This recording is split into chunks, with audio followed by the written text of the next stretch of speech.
نهى وهشام متجوزين وعايشين في شقة بسيطة على قدهم. هشام موظف محترم بيجري ورا أكل عيشه من الصبح لليل عشان يكفي مصاريف البيت والطلبات، ونهى ست بيت شاطرة وبتدبر أمورها.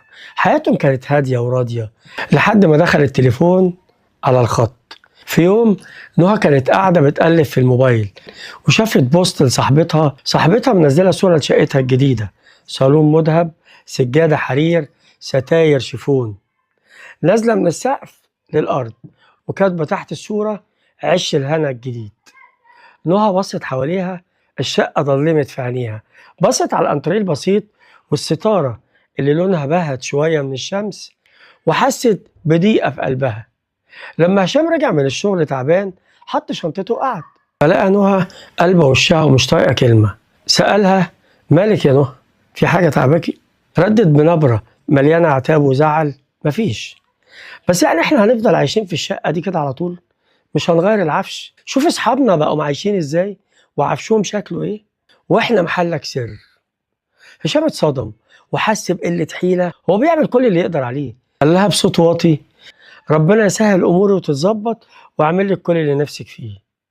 بس الليلة دي عدت تقيلة، وبقى في جفاء غريب مالي المكان. مرت شهور، وفي يوم نهى عرفت بالصدفة إن صاحبتها دي بتمر بظروف صعبة وهتنفصل.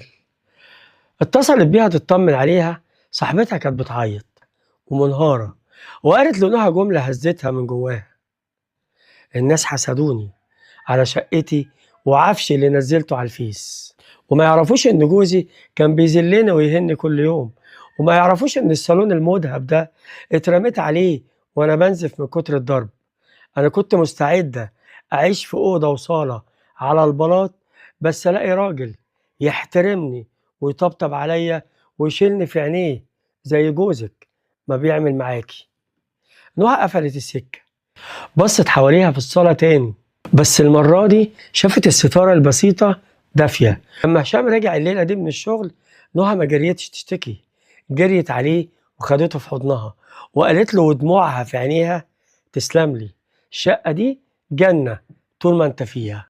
بيوتنا بتبوظ لما بنبص في شاشات الناس وننسى نبص في حياتنا. احنا السوشيال ميديا بتورينا اللقطة الحلوة بس، ومحدش بينشر خيبته ولا وجعه ولا خناقاته.